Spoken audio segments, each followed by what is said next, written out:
Hello friends, मैं शारदा थानवी आज आप लोगों को सुना रही हूँ कहानी एक स्त्री एक पुरुष। अगर कहानी अच्छी लगे तो प्लीज़ लाइक कमेंट और शेयर कीजिएगा, चैनल को भी सब्सक्राइब कीजिएगा। चलिए पढ़ना शुरू करते हैं। कहानी एक स्त्री एक पुरुष। गाड़ी लखनऊ स्टेशन से चलने को तैयार खड़ी थी। एक पुराने ढंग के छोटे से 20-21 यात्रियों के बैठने के डिब्बे में अभी 8-10 यात्री बैठे समय काट रहे थे। एक भारी भरकम पेट के लाला जी बाईं और पीछे की सीट पर पूरे फैले हुए थे। उनके हाथ में सरौता था जिससे वे अपने फूंदे वाले बटुए से सुपारी और कत्थे के टुकड़े निकालकर काटते और मुंह में डाल लेते थे। उनके हाथ का अस्त्र निरंतर चलता जा रहा था, मुंह भी चल रहा था और इस प्रकार बड़े व्यस्त भाव से वे कभी दरवाजे की ओर, कभी बैठे यात्रियों की ओर, कभी दूर दूर तक फैली हुई रेल की पटरियों की ओर देखते जाते थे। उनके सामने की सीट पर एक अधेड़ ग्रामीण दंपति बैठे थे। स्त्री अपने हाथ पैरों में चांदी के भारी भरकम आभूषण पहने हुए थी और उसने अपने मुख का मुख्य भाग आंचल से ढक रखा था, आंचल ठीक करने या किसी अन्य कार्य के लिए। जब वह अपने हाथों को हिलाती तो आभूषणों की खनखन उस नीरवता को कुछ क्षण के लिए भेद देती। उसके साथ का पुरुष अपनी पनही को नीचे उतार दोनों पैरों की सीट पर सिकोड़ कर बैठा हुआ बीड़ी पी रहा था और बड़े दार्शनिक भाव से अपने छोड़े हुए धुएं के लच्छों में कुछ ढूंढने का प्रयास कर रहा था। उसके पीछे की सीट पर एक सरदार जी बैठे थे। जाली से कसी हुई दाढ़ी, कॉस्मेटिक से नोकदार बनाई हुई छोटी छोटी मूछें, बुशर्ट, पैंट, मोटे कार्क के तल्ले वाले सैमसन के सैंडल और 50 लगाकर बांधी हुई कलफदार पगड़ी। उन्होंने अपना बायां पैर दाईं जांघ पर रखा हुआ था और उस पर चमड़े का हैंडबैग खुला हुआ था। बैग के अंदर की सामग्री उनके किसी एजेंट होने का प्रमाण दे रही थी। कागजों को उलटते पलटते बीच बीच में या तो वे कुपित दृष्टि से उस ग्रामीण की ओर देख लेते थे जिसकी बीड़ी का धुआं निरंतर उनकी ओर आ रहा था, या उसके नेत्र अपने पास ही बैठे हुए उन मुसलमान सज्जन की उर्दू की खुली पुस्तक की पंक्तियों पर टिका देते थे जिसे वे बड़ी तन्मयता से झुम कर गुनगुना रहे थे। मियाँ जी खासे लखनऊ मॉडल के थे, काली अचकन जो अनेक ऋतु परिवर्तन झेलकर बंदरंग हो गई थी। उनके स्थूल शरीर पर खूब फप रही थी, ढंग से कतरी हुई काली दाढ़ी और मुंह में पान की गिलोरी। 2-3 काले जियट नवयुवक डिब्बे के दरवाजे के पास खड़े सिगरेट का धुआं उड़ा रहे थे। गाड़ी चलने से पहले डिब्बे में बैठ जाना एक नवयुवक की शान के सख्त खिलाफ बात है। प्लेटफॉर्म से निकलने वाले प्रत्येक स्त्री पुरुष को उनकी सुसंस्कृत तत्काल निर्मित टिप्पणी प्राप्त करने का सौभाग्य प्राप्त हो रहा था। इतनी देर में 3 अन्य अधेड़ पुरुष भी उसी डिब्बे में आ बैठे। उनके हाथ की छड़ी तथा शरीर के वस्त्र देखकर यह अनुमान सहज ही लगाया जा सकता था कि वे किसी प्राइमरी या मिडिल स्कूल के अध्यापक हैं। लगता था जैसे वे किसी कॉन्फ्रेंस से होकर लौट रहे हों, क्योंकि वहां की अनेकानेक कार्यवाहियों में पारित किए गए प्रस्तावों पर वे पान चबाते हुए गर्मागर्म बहस कर रहे थे। बाहर खड़े हुए नवयुवक उत्सुकता से सिग्नल की ओर देख रहे थे। उसी समय एक त्रिपुंडधारी पंडित जी अपनी स्थूलकाय पंडिताइन और आधे दर्जन बच्चों को लेकर हाँफते हाँफते डिब्बे में चढ़े। उनके साथ की गठरियां, पोटलियां और बच्चों को देखकर बाहर खड़े नवयुवकों में कदाचित बड़ी विरक्तिपूर्ण प्रतिक्रिया हुई। एक बोला, अरे और डिब्बे भी तो खाली पड़े हैं, अपनी सेना लेकर उसमें जाइए ना, सब इसी में पिले आ रहे हैं।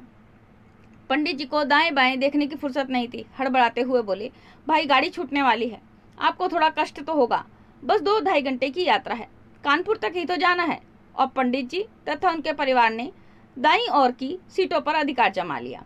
गाड़ी ने सीटी दी, गार्ड ने अपनी सीटी बजाई, सिग्नल भी नीचे गिर गया था। बाहर खड़े युवक भी गाड़ी पर चढ़कर द्वार के पास खड़े थे कि उन्होंने देखा एक युवक और एक युवती प्लेटफॉर्म पर आने वाली सीढ़ियों से जल्दी जल्दी उतर रही हैं। यह डिब्बा सीढ़ियों के सामने ही था।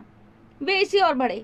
युवती के डिब्बे में पैर रखते ही गाड़ी चल दी। युवक ने कुली से सामान रखवाकर चलती गाड़ी में उसे पैसे दिए। डिब्बे में बैठे हुए सभी लोगों की दृष्टियां इन नवागंतुकों की ओर उठ गईं। लोगों ने युवक को युवती से कहते सुना, आप बैठिए, मैं सब सामान रखे देता हूँ। युवती पंडित जी के सामने की सीट पर जाकर बैठ गई। युवक भी यथास्थान सामान रखकर उसके पास बैठ गया और रुमाल निकालकर अपना मुंह और चश्मा पोंछने लगा। युवती बोली, बिल्कुल ठीक समय पर पहुंचे, यदि जरा भी देर हो जाती तो गाड़ी छूट जाती। युवक उत्तर में थोड़ा सा मुस्कुरा भर दिया। डिब्बे में बैठे सभी लोगों की दृष्टियां एकटक उस जोड़े की गतिविधि मापने में लगे हुई थी। गौरवर्ण इकहरे बदन वाले चश्माधारी युवक के मुंह पर शालीनता तथा दृढ़ता के चिन्ह दिख रहे थे। साधारणतः सुंदर कही जा सकने वाली युवती के उल्टे पल्ले की साड़ी कमर को पूरा न ढकने वाला ब्लाउज और केस विन्यास का ढंग देखकर यह अनुमान करना कठिन नहीं था कि वह सुशिक्षित है और आधुनिकता के प्रकाश से प्रकाशित है। इतने में युवती ने अपने मछली मार्का पर्स को खोलकर चाबी निकाली और पास ही रखे हुए हैंडबैग को खोलकर 2-3 आकर्षक आवरणों वाली हिंदी और अंग्रेजी की पत्रिकाएं निकाली। दोनों एक एक को लेकर उनके पृष्ठ उलटने लगे। गाड़ी धुआं उड़ाते उड़ाते बढ़ती जा रही थी। डिब्बे में बैठे सभी लोगों की दृष्टियां घूम फिरकर उन्हीं दोनों पर जम जाती थी। बैठे हुए युवकों में से एक ने बात चलाई, अच्छा जोड़ा है। जोड़ा? दूसरा जो थोड़ा सा तार्किक सा था तुनक कर बोला, तुम कैसे कह सकते हो ये पति पत्नी है? संभव है इनमें कोई दूसरा संबंध हो। दूसरे की बात सुनकर पहले ने बड़े गौर से युवती की को ऊपर से नीचे की ओर देखा, किंतु वह कुछ देख ना सका। युवती ने अपने मुख को एक पत्रिका से ढक रखा था और सीट के नीचे मुड़े हुए उसके पैर दिखाई नहीं दे रहे थे।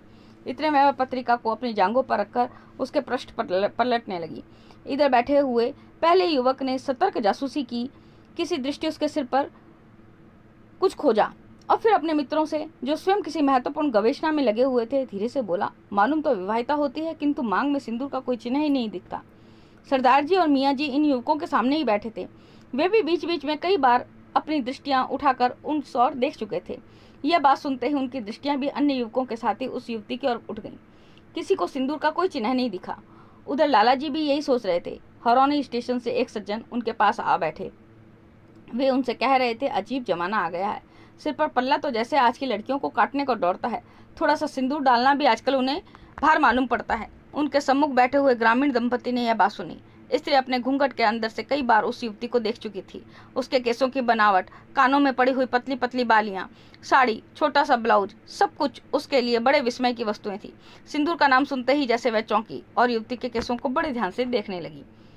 अध्यापकों का अपना वाद विवाद थम चुका था। एक दैनिक पत्र के पृष्ठ पलटने के साथ साथ वे भी कई बार अपनी गर्दन घुमाकर पीछे की ओर देख चुके थे। उनमें से एक समाचार पत्र पर दृष्टि गड़ाए हुए ही धीरे से बोला, मालूम होता है कि लड़का अभी गौना करा के ले जा रहा है। दूसरे बोले, आपको क्या मालूम, शायद भगा करके ही ले जा रहा हो। दूसरे की बात सुनकर तीसरे अध्यापक मन मन मुस्कुराने लगे। अध्यापकों की तरह ही पहले ने दूसरे पर रौब गांठते हुए कहा, आप भगाने की बात क्यों सोचते हैं? देखते नहीं दोनों कॉलेज के पढ़े हुए मालूम होते हैं। संभव है अभी आपस में प्रेम करते हो और शादी करने वाले हों। अब तीसरे बोले, मानो आधुनिक शिक्षा पर अपना अंतिम परिपुष्ट मत दे रही हूँ और इन कॉलेजों यूनिवर्सिटियों की शिक्षा है ही क्या? वहाँ लड़के पढ़ने थोड़े ही जाते हैं, प्रेम व्यापार सीखने जाते हैं और उनके अध्यापकों को मिलता है भारी वेतन। हमारे स्कूलों में जहाँ लड़के सचमुच पढ़ते हैं, हम रात दिन उनके लिए अपना सिर खपाते हैं, पर हमें चपरासियों से भी कम वेतन मिलता है। तीनों अध्यापकों को अपनी बातें फिर से स्मरण हो आई। अध्यापक सम्मेलन में पारित किए गए प्रस्ताव फिर उनके मस्तिष्क में विचरने लगे। पंडित जी के बच्चे इतनी देर तक उस युवती से काफी हिल मिल चुके थे। वह अपने बैग से बिस्कुट निकाल कर उन्हें दे रही थी। पंडिताइन यह सब देख करके कुर्सी रही थी और खुसुर पुसुर करते हुए अपने पति से कह रही थी, पता नहीं कौन जात है, मुझे तो इसके लक्षण कुछ अच्छे नहीं दिखाई देते। न मांग में सिंदूर, न पैर में बिछुआ, साथ का मर्दुआ पता नहीं कौन, इसका कौन लगता है। पंडित जी ने पंडिताइन की बात सुनी, कुछ सोचा विचारा, फिर डांट कर लड़कों को अपने पास बिठाने लगे। अजगैन स्टेशन आ गया। कुछ सवारियां उतरी, कुछ चढ़ी। युवक ने गरम गरम समोसे लिए। सारे डिब्बे ने बड़े ध्यान से देखा। एक ही पत्ते से ले लेकर के दोनों ने खाए। गाड़ी चली और कॉलेजिएट युवकों में फिर वही चिंता व्याप गई, आखिर इन दोनों का आपस में संबंध है क्या? एक बोला, शायद आपस में भाई बहन हो। दूसरे ने जिज्ञासा की, छोटी बहन या बड़ी बहन? प्रश्न महत्वपूर्ण था। सबकी दृष्टियां एक साथ उठी और सर्वसम्मति से निर्णय हुआ, छोटी। अब तक सरदार जी भी इन युवकों की बातों में रुचि लेने लगे थे। बोले, यह उसकी छोटी बहन हो ही नहीं सकती। क्यों? सबने एक साथ प्रश्न किया। आखिर ये इतने दावे से आप कैसे कह सकते हैं? सरदार बोले, देखिए, लखनऊ में जब वे लोग डिब्बे में चढ़े थे तो युवक ने कहा था, आप बैठिए, मैं सामान रखे देता हूँ। एक बड़ा भाई अपनी छोटी बहन से आप और बैठिए कहकर बात नहीं करता। इतने में बड़े विश्वास से बोल पड़ा, तो फिर ये आपस में पति पत्नी होंगे। दूसरे ने तुनक कर कहा, तुम भी बड़े पूरे चौखट हो। क्या पति अपने पति से आप और बैठिए कहकर बात करता है? इस बात से पहला थोड़ा सा निष्प्रभ अवश्य हुआ, किंतु फिर बड़े इत्मीनान से बोला, तुम्हें क्या मालूम, आजकल ऊंचे घरों में पति अपने पत्नियों से इसी प्रकार से बातें करते हैं। इसी समय सारा डिब्बा उस ओर आकर्षित हुआ। लोगों ने देखा कि वे दोनों एक ही पत्रिका पर झुके हुए कुछ चर्चा कर रहे हैं। सबकी दृष्टियां सतर्क हो गईं। उनके चेहरों पर उठने वाले भावों की सूक्ष्म मनोवैज्ञानिक विवेचना होने लगी। दोनों घुल मिलकर बातें कर रहे थे, मुस्कुरा रहे थे और कभी कभी उन्मुक्त हंसी भी हंस देते थे। ये सारी बातें उनके निकट संबंध की सूचक थीं, किंतु उनके अंग असावधानी से भी एक दूसरे को स्पर्श नहीं कर रहे थे। युवती जिस ढंग से बैठी थी और बातें कर रही थी, उसमें पत्नी जैसी उन्मुक्तता नहीं थी। युवक के चेहरे पर भी पूर्ण निसंकोच नहीं था। उनके हर व्यवहार में एक सूक्ष्म सा अंतर प्रकट होता था, मानो आपस में बहुत निकट होने पर भी मर्यादा की एक सूक्ष्म रेखा उनके बीच में खिंच गई हो।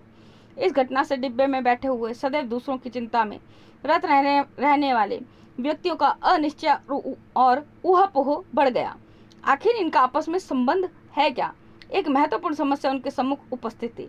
सब राष्ट्रीय एवं अंतर्राष्ट्रीय समस्याएं उनके सम्मुख नगण्य थी।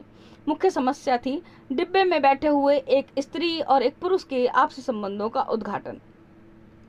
डिब्बे में बैठे हुए जिज्ञासु सज्जनों की समस्या का किंचित आभास उस युवक को भी हो गया था। बीच बीच में वह लोगों के चेहरों पर झांकती हुई उत्सुकता और उनकी आपसी खुसुर पुसुर को ध्यान से देखता आ रहा था। अपने पास बैठी हुई युवती की ओर झुककर धीरे से कहा, क्या आप जानती हैं इस समय डिब्बे में बैठे हुए अधिकांश यात्री आपस में क्या बातें कर रहे हैं? युवती ने चेहरे पर आश्चर्य झलक आया, बड़े सहज भाव से बोली, मुझे क्या मालूम, मैं बताऊं? युवक के चेहरे पर मुस्कुराहट खेलने लगी। ये सब हमारे विषय में बातचीत कर रहे हैं। शायद यह अभी तक यह समस्या हल नहीं कर सके हैं कि हमारा आपस में क्या संबंध है। यही जिज्ञासा इन बेचारों को खाए जा रही है। सुनकर युवती हंस दी। उसके मोती जैसे दांतों की चमकने से मानो सारा का सारा डिब्बा जगमगा गया। पूरी यात्रा में पहली बार युवती एक विशेष अंदाज में हंसी थी। लोगों के पेटों में जैसे बल पड़ने लगे। उन्नाव निकल गया था। कानपुर आने में विलंब नहीं था, किंतु निर्णय कुछ भी नहीं हो सका। लालाजी अधिक मगध पच्ची अब करना नहीं चाहते थे। अध्यापक गण उसे ऊंची शिक्षा से उत्पन्न हुआ आकाश कुमकुम समझकर छोड़ बैठे थे, किंतु नवयुवक भला कैसे हार मान ले। एक बोला, मैं शर्त लगा सकता हूँ, ये पति पत्नी है, इनका वो विवाह हुए 1 माह से अधिक नहीं हुआ है। देखिए इनका सूटकेस और डोल डाल बिल्कुल नया है। दूसरा बोला, रही सर 10-10 रुपए की, मैं कहता हूँ कि ये प्रेमी प्रेमिका हैं, यूनिवर्सिटी में 60 पढ़ते होंगे, कानपुर घूमने जा रहे होंगे, अभी इनका विवाह नहीं हुआ है। तीसरा भी, जिसने अभी तक इस प्रत्यक्ष विवाद में बहुत कम भाग लिया था, जो उसमें बोला, और मैं भी शर्त लगाता हूँ कि ये भाई बहन है। बहन लखनऊ में ब्याही होगी, भाई उसे लेकर कानपुर जा रहा है। रही मेरी भी 10 रुपए की। मियाँ जी अभी तक चुपचाप बैठे थे। वे बीच बीच में गौर से इन नवयुवकों की बातें सुनते थे और कनखियों से उस युवक युवती को देख लेते थे। इस बात ने जैसे उन्हें कुछ कहने पर लाचार कर दिया। बोले, मियाँ शर्त तो लगा रहे हो, मगर इस बात का पता कैसे लगाओगे कि आपस में कौन है? हाँ, आखिर इस बात का पता कैसे लगाया जाएगा कि आपस में है कौन, और शर्त में कौन विजयी हुआ, इसका निर्णय कौन करेगा? फिर भी क्या कठिन कार्य है यह। यदि तेनसिंह एवरेस्ट की चोटी पर चढ़ सकता है, यदि हिलेरी दक्षिणी ध्रुव तक जा सकता है, तो क्या यह पता नहीं लगाया जा सकता? पहला युवक बड़े गर्व से बोला, कानपुर में ये जहाँ भी जाएंगे हम इनका पीछा करेंगे और पता लगाकर छोड़ेंगे कि इनका आपस में क्या संबंध है। मियाँ जी इस उत्तर से खिल उठे। बोले, शाबाश हिंद के बहादुर नौजवानों, जब किसी बात में लगो ऐसे ही मुस्तैदी और मजबूती से लगो। युवक अपने सामने की पत्रिका हटाकर युवती से बोला, इन बेचारों को घर जाकर नींद नहीं आएगी? युवती ने पूछा, क्यों? बस इन्हें यही चिंता सताती रहेगी कि हमारा आपस में क्या संबंध है। आप कहे तो मैं इनकी जिज्ञासा शांत कर दूं। क्यों बेचारे मुफ्त में ही परेशान हो? युवक बोला, तो क्या आप यहाँ खड़े होकर हमारे संबंधों का ढिंढोरा पीटेंगे? युवती ने बनावटी रोज से कहा, तो क्या हुआ, कम से कम इन्हें शांति तो मिल जाएगी, अन्यथा इनकी सारी मानसिक अशांति, रात्रि जागरण तथा अन्य उलझनों के निर्माण का पाप हमारे ही सर चढ़ेगा।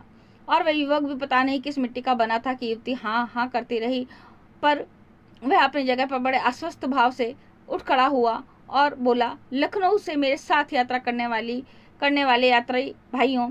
डिब्बे में लोग अवाक होकर उसकी ओर देखने लगे। वह कहता गया, 2-2.5 घंटे से मैं अनुभव कर रहा हूँ कि आप मेरे और मेरे साथ बैठी इन महिला के आपसे संबंधों को लेकर बड़े परेशान हो रहे हैं। आप सबकी मुझे यह जिज्ञासा मालूम पड़ती है कि हमारा आपस में क्या संबंध है। 2-2.5 घंटे का अपना बहुमूल्य समय आपने इस समस्या पर सोचने विचारने में लगाया। अब कानपुर आने वाला है। मैं नहीं चाहता कि आप अपनी इस उलझन को साथ लेकर के घर जाएं और घर पहुंचकर भी अपना मूल्यवान समय और शक्ति इस चिंता में लगाएं। इसलिए मैं आपकी उत्सुकता का समाधान कर देना चाहता हूं कि जिससे कि आप घर जाकर आराम की नींद सो सकें। तो देखिए, मेरे साथ जो महिला बैठी है, ये मेरे मित्र की पत्नी है। ये अपने मायके लखनऊ गई हुई थी। मेरे मित्र कानपुर में हूँ, उनका स्वास्थ्य ठीक नहीं था, इसलिए उन्होंने इन्हें लिवा लेने के लिए मुझे भेज दिया। अब मैं इन्हें लेकर कानपुर जा रहा हूँ। युवक यह कहकर चुप हो गया। उसने दृष्टि घुमाकर सब और देखा और फिर पूछा, यदि कुछ शंका रह गई हो तो मैं उसका समाधान कर दूंगा। एक बार फिर सबकी ओर देखकर वह अपने स्थान पर बैठ गया। डिब्बे में शमशान का सा सन्नाटा छाया हुआ था। युवती ताड़ना भरी दृष्टि से युवक को देखती हुई मुस्कुरा रही थी। लाला जी मुंह चलाते हुए बाहर की ओर देख रहे थे, जैसे उन्हें इस बात से कोई मतलब ही ना हो। अध्यापक गण अपनी दृष्टियां एक ही अखबार पर गड़ाए हुए थे। सरदार जी अपना बैग संभाल रहे थे, मियाँ जी अपनी पुस्तक में पूर्णतः तल्लीन थे और युवक अपनी जेबों में सिगरेटें ढूंढ रहे थे। किंतु सबको लग रहा था कि जैसे उस डिब्बे की छत उड़ गई है और उनके सिरों पर झरझर मूसलाधार पानी बरस रहा है। गाड़ी गंगा का पुल पार करके नगर में प्रवेश कर गई थी। स्टेशन की ट्यूब लाइटें और शहर की बिजलियां स्पष्ट दिखाई देने लगी थी। गाड़ी खरड़ खरड़ करती हुई और जाल सी बिछी पटरियों पर मचलती हुई प्लेटफॉर्म की ओर बढ़ रही थी। यात्री अपना अपना सामान संभाल रहे थे। तो ये कहानी है एक स्त्री और एक पुरुष की, उनके आपसी संबंधों की, कि लोग के एक स्त्री और एक पुरुष को देख करके क्या हमेशा का हमेशा उनका क्या संबंध है, इसके ऊपर आलोचना, इसके ऊपर समालोचना, उसका अपना अनुमान लगाते रहते हैं। इसी की ही कहानी, ऐसी कहानी। कैसी लगी आपको मेरी कहानी? अगर अच्छी लगे तो प्लीज़ लाइक, कमेंट और शेयर करना ना भूलें। चैनल को भी सब्सक्राइब करना ना भूलें। ये कहानी लिखी हुई है महीप सिंह की।